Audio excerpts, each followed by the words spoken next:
Hi, I'm Sophie. Welcome to the Love Life Lessons podcast. This is a space where we dive into everything relationships. Whether your marriage feels disconnected, you're craving deeper emotional intimacy, or you just want to feel like a team again, you are in the right place. Every week, I'm here to give you tools, the mindset shift, and the heart level breakthroughs that help you turn your marriage around from the inside out. Real communication, real connection, real transformation without shame, pressure, or pretending that everything is fine. So take a deep breath, settle in, and let's get into today's love life lesson. You're exactly where you need to be. All right. So I am so excited to be talking to one of my clients who's had incredible results turning his marriage around. It's really been amazing to be part of his journey. And I'm so grateful to you, Bill, for coming here on the podcast today and sharing your journey and being able to inspire so many men and women who are, have lived a similar situation to you and who are wondering, like, what do I do? Is it possible to turn my marriage around, even through separation and being in such a place that you were in your marriage as well. So I would love to ask you, Belle, like, what was going on in your marriage when you contacted me? Like, can you tell the listeners a little bit about your story and what was going on for you? Yeah, so we got married kind of young. I was 24, she was 23, and kind of, we thought we were doing the right thing. We kind of like rushed into it a little bit, but I loved her. I think she loved me. And then it just kind of got like through different phases of like early marriage and then started having kids and just kind of lost ourselves in the middle of it and ended up not really communicating well because, we didn't really know what the hell we were doing. And we were doing the best we could, and it was our first time doing it too. But yeah, we weren't good at communicating and understanding each other's needs and stuff like that. And just we got really distant after our third.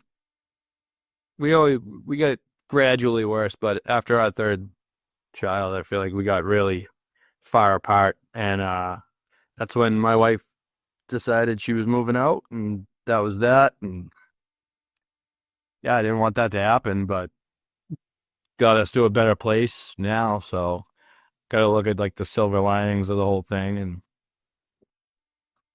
Yeah, absolutely. Well, thanks so much, Bill, for like sharing that. And what I'm hearing you saying is that there was like a gradual decline, that you got married really early, that you weren't really sure of how to even be married, or like it was your first go around, I heard you say. And you had children, three kids. The distance kind of grew between the both of you.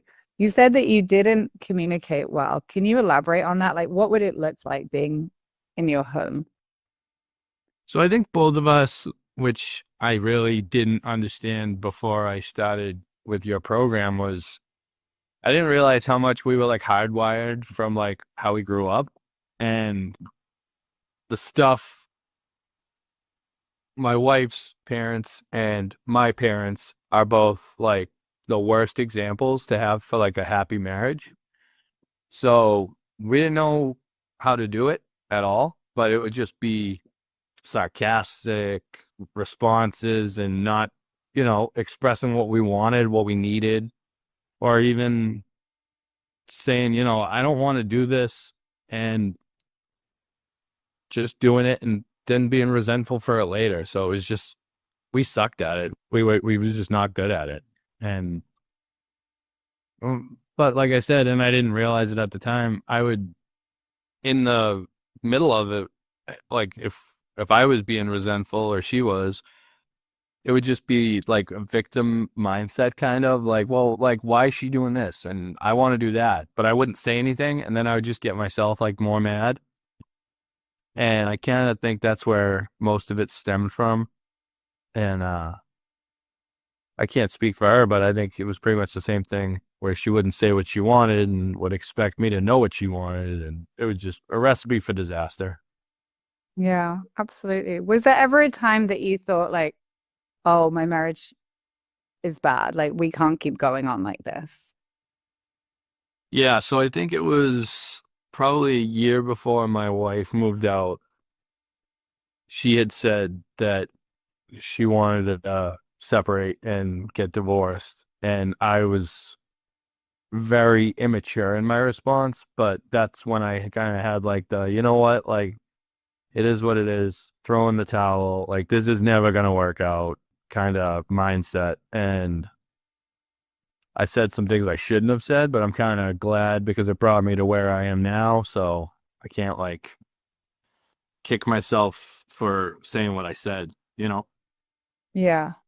Yeah. So I hear that it was like she was unhappy and she was telling you that it was she was unhappy and kind of like ringing the alarm bells, right? And you responded and reacted from a place that, and said some things. And for that like whole next year between your wife saying that she wanted a divorce, like what was the deterioration there of the marriage? Like how did it get to the place that she finally moved out? So I feel like after that, we sat down and said, like, let's try to work this out. And like we had so many times before, like this wasn't the first time. There had been a cycle of like every 6 months to a year, we were splitting up, and that was it. And it was over. And that time I was kind of like, you know what, screw this. Like, I don't even want this. Like, I'm miserable too, but I didn't know how to like admit that to myself. Mhm. And then when I calmed down, I was like, no, I do love you. I want this to work. We have three beautiful kids. Like, I'm going to try better. But I didn't know what the hell I had to do, which was my biggest problem. And then slowly it just turned into, you know, we were more distant, but we were trying to like not be distant. And I was trying to do things and she didn't want to do them because there wasn't like that that she said it to me, so I don't want to speak for her, but she was like, I was just burnt out. We had three kids. We had one son who had a severe medical issue at birth. He had to have multiple surgeries before the age of 1 with a toddler at home. So like that does do a toll on people. I'm not ever gonna blame any of this on him, but it's hard. And going through all that and still trying to, be in love and care for each other and stuff like that. It's not easy. And I think we just grew apart slow, and it was like a burnout slash slow. I don't think she cared about it at the time, and I didn't know what the hell to do. So it just unraveled more and more. And then I didn't know what I was doing. She didn't know what she was doing. And it seemed hopeless. And that's pretty much how it was.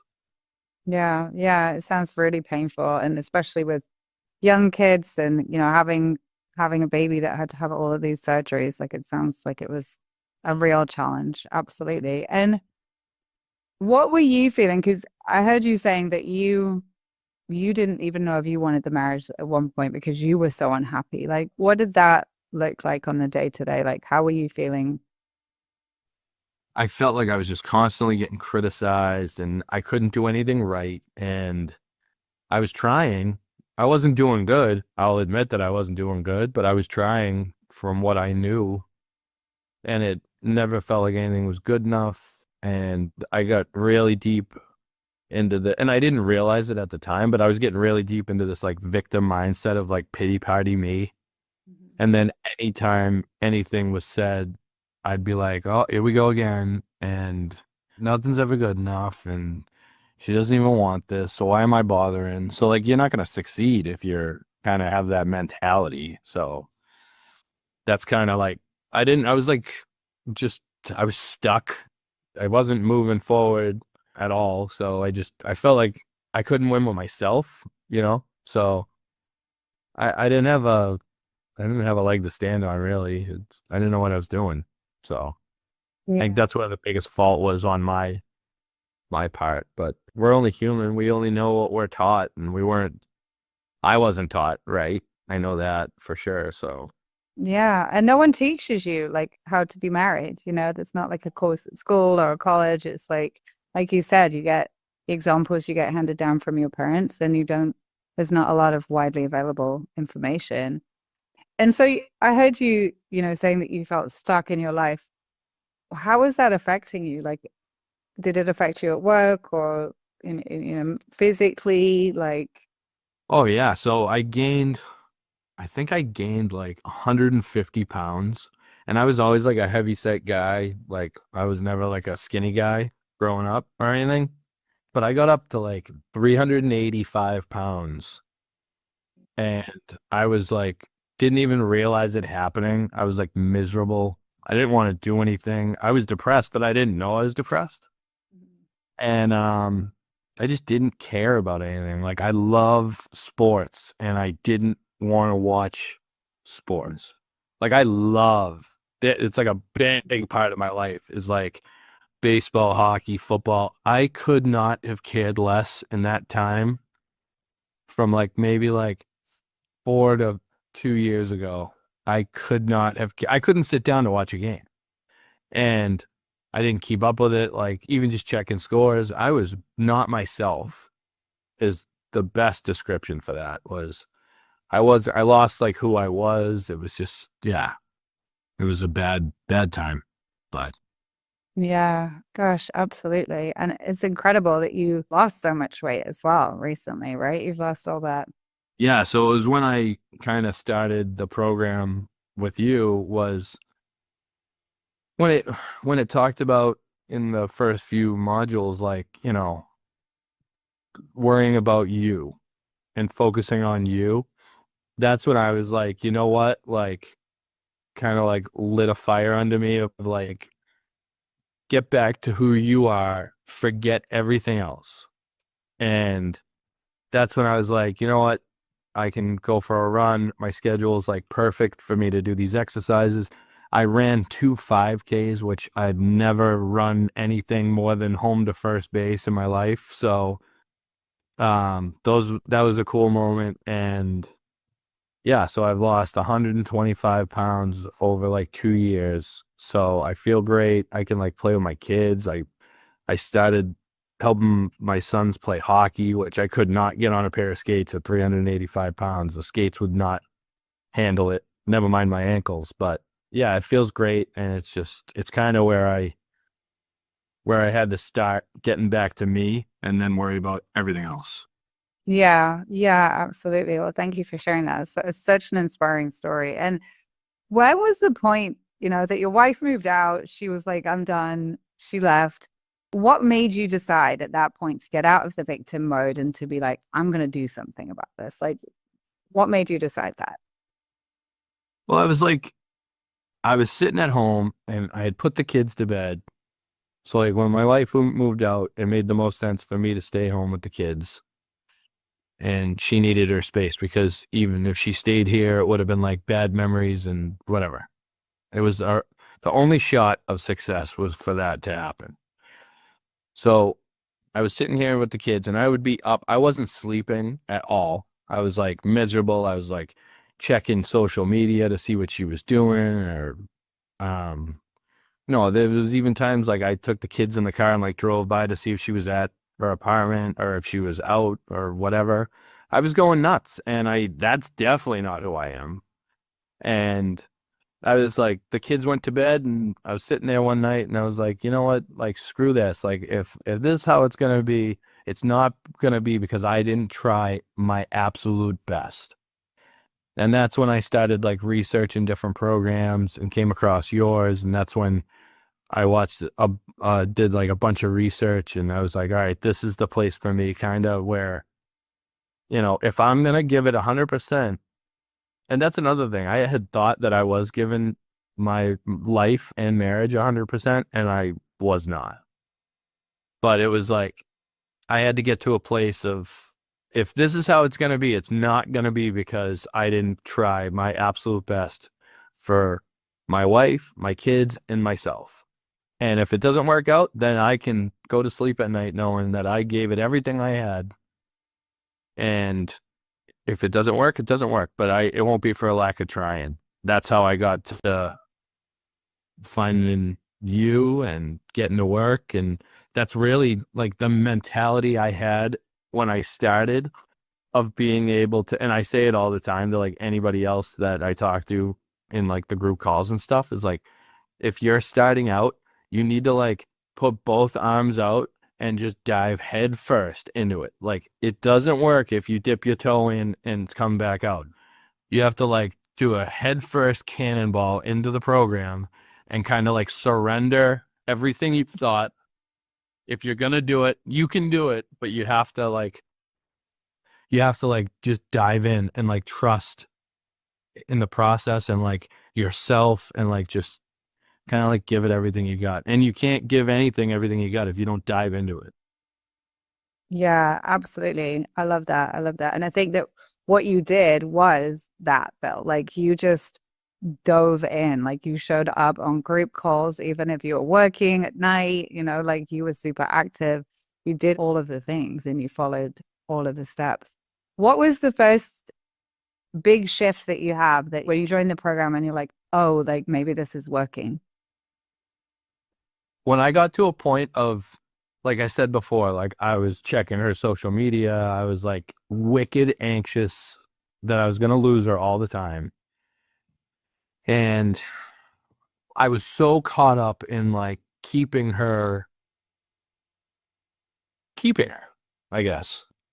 And when I shifted from this panic mode of, I'm going to lose everything, she's gone, I got no shot, I ruined my life, like she's going to find someone else, I'd like spiral into like all these dark thoughts. When I got to a point of like, I'm going to be okay no matter what, because I'm going to be a better me for me, not for her.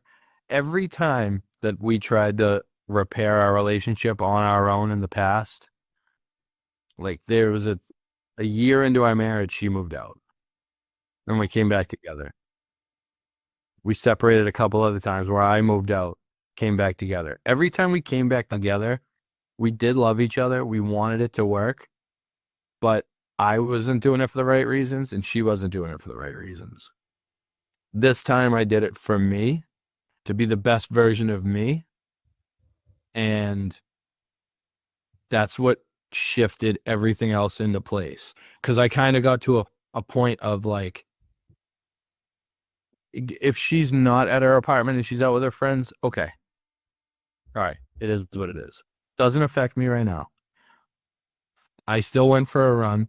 I still made sure the kids had their lunches. They got picked up on time. They went to school on time. They went to bed on time. They got showers. The house is clean. The dogs walked. I worked out today. I ate good today. I'm happy today. The kids are laughing. I switched to like, what are the good things instead of the bad things? Instead of making up this false reality in my head all the time, I was pointing out the good realities that I didn't have to make up. And that's when everything started kind of like falling into gear, where I got momentum for the next thing. And then if I had a bad day, I could say, you know what? Give yourself the grace. You had a great day yesterday. Tomorrow can be a great day like yesterday. Throw today behind you. You're going to make mistakes. Move on. Like, keep going forward. And once I got into that mindset, then I was like excited to do like modules, to watch calls, to get on calls and like really get to work more, because I was getting what I needed for me from doing the work, Yeah. from going for a run, for, doing the worksheets, or learning, or listening to a random podcast. I started reading books. I hadn't read a book probably my whole life, but I cared about it and it was Yeah. rewarding. And I needed to find my rewarding stuff for me. And that made me feel good. And then everything else started to kind of fall into place, I feel like. Yeah, that's amazing. And when was the first time that you felt like, because what I hear you saying, and kind of the first part of the course is really about rebuilding your self-esteem, like finding yourself again, like you said, like regulating your nervous system.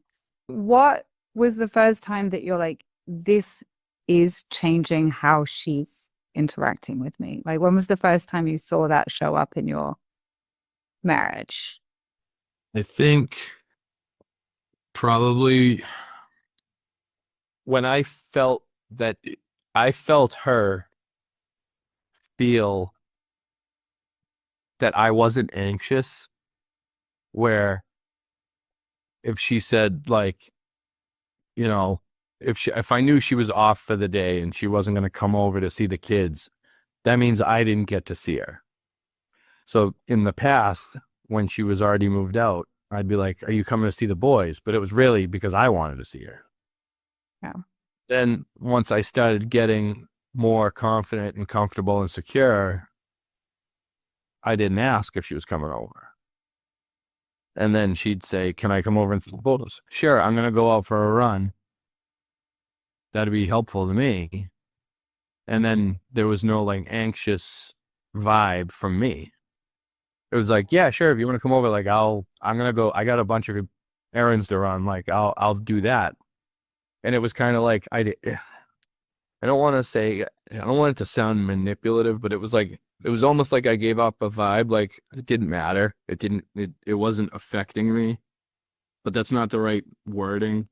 Yeah. Kind of, What I hear, it wasn't like a manipulation tactic. You weren't like, I'm going to pretend yeah. that I don't care, Definitely, right? Like, definitely wasn't something I was doing on purpose. It was just like a vibe, like calm, no stress, laid back. It is what it is kind of vibe. yeah. And then I feel like, not to speak for her, but like I feel like she was feeling calm, comfortable, safe. And then it was only then she could see, wow, look at, he's working out. Look at the house. It's really well kept. And look at, he's eating really good. Like he's looking good. He's losing weight and he's doing these fun things with the kids. But like before, when she kind of, was standoffish about everything, nobody would be able to see the positives. So I think it was when I got into that calm, chill, it is what it is. Whatever happens is going to happen mindset. I think that's when everything kind of like made the dust settle a little and then we could see clearer. Hmm. Yeah. And I hear that you weren't like trying to convince her of all these changes you were making and, all of that stuff. You really were making them for yourself. And she started to see them on her own because it would Yeah. come from a genuine place. Yeah. And that was a problem I had in the past is I was turning into a salesman the last couple of years with like trying to, I was being manipulative and I didn't know it. It wasn't like I was sitting there like, how am I going to get her to stay? What am I going to do this time? What plan can I come up with? But I didn't know that I was being manipulative. I thought I was just trying to do the right thing for my family, but I was being a salesman. And who the hell wants to be married to someone that's like talking you into being married to them, I guess. Yeah. Yeah. I think that's so good to point out, right? And such a thing that we do when we're afraid, right? When the fear comes in, when we think, oh, I'm going to lose this person, I've got to convince them to be with me. I've got to convince them to give, the marriage another shot.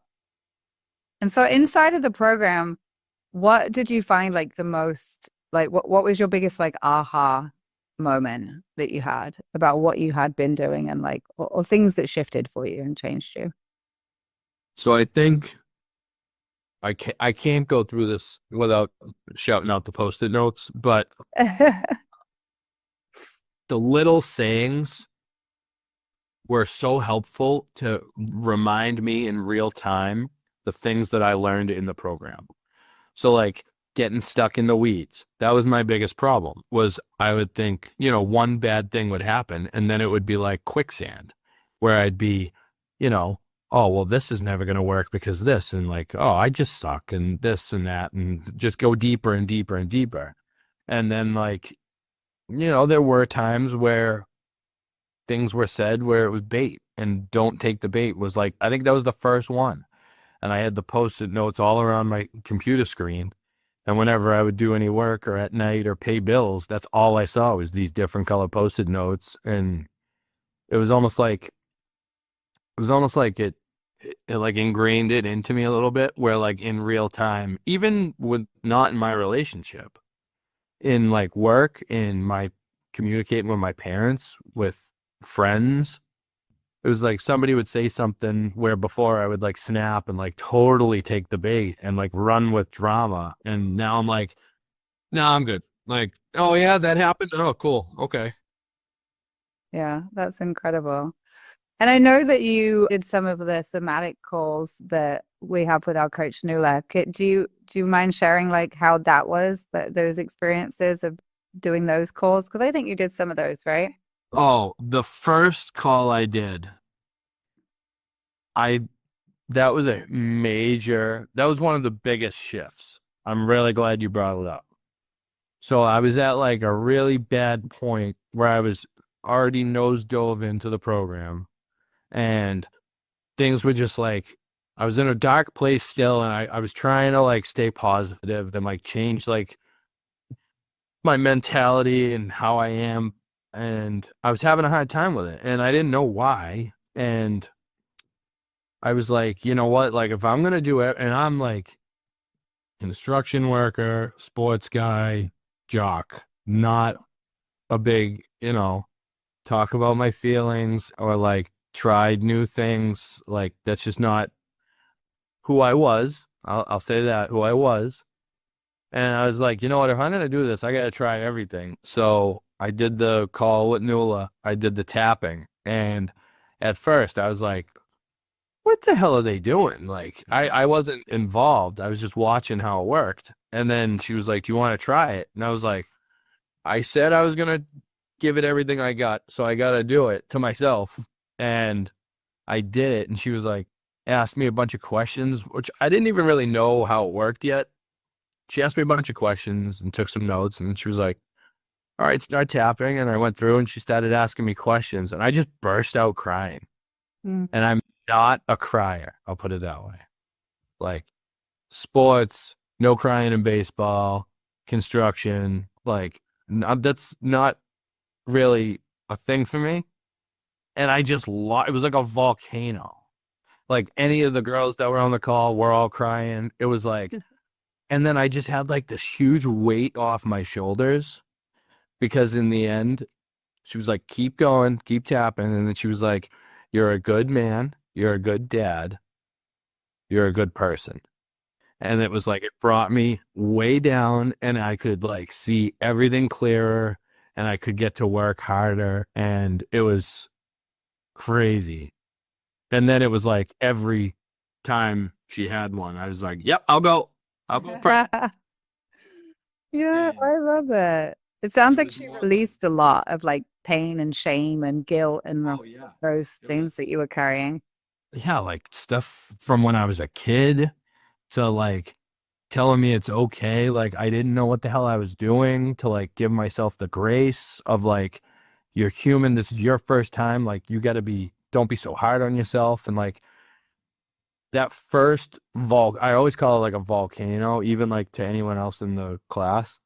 But like it felt like a volcano exploding, and then everything was good, and like everyone saw me as it like I was like visibly a different person after, and then every call after wasn't that like huge giant eruption, but like more like just keeping the lava down, like anything that was coming up, it was like just keeping it at bay. So like now I wouldn't say I'm like a master at it, but like now I can like do it on my own and like work it when I need it. And it's huge. And I would have been so skeptical and never would have found it if I wasn't in your program. So I got to thank you for having her in your program. It's been life changing and she's awesome. Yeah, she's And amazing. she's hilarious because it's She- real. It's real. She doesn't want to sugarcoat it. It's about getting emotions out. And sometimes, like, especially like guys like me, like, you need to hear like real talk. Like, she will swear while you're doing it so that it feels comfortable and normal. And like, it was a guy at work talking to me, like, normal, like, very fluid, normal, what I needed to hear. And yeah, I can't speak highly enough for her. She's awesome. Yeah, she's amazing. And I think it's so great because what you're sharing is like that somatic release, in your nervous system of being able to like let go of some of the stuff that was really holding you down and weighing you down, even like gaining all of that weight, like you're holding on to something, and be able to like let go of the baggage of the pain and the guilt and the shame, and be able to do that is incredible, because like you said, like you were a different person after that, after the volcano erupted, Yeah. and your nervous system was able to calm down, and then you were able to implement all of the steps in the program with like a different level of awareness, which is incredible. And so I know that your story has like a really happy ending, and your wife did move home. Do you want to share a little bit about how that reconciliation happened?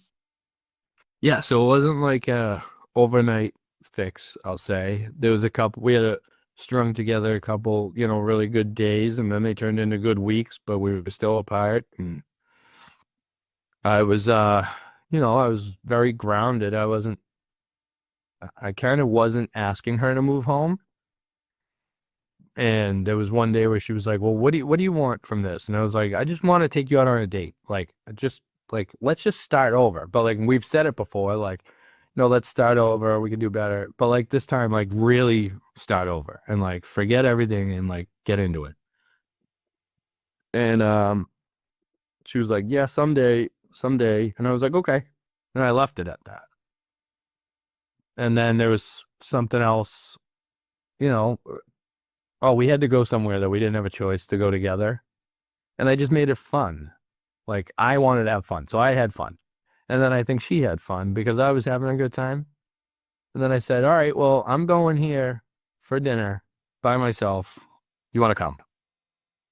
And she was like, yeah, I'd love to. So we went out and baby steps. And then I remember we had a really great day one day. And I was like, do you want to stay over?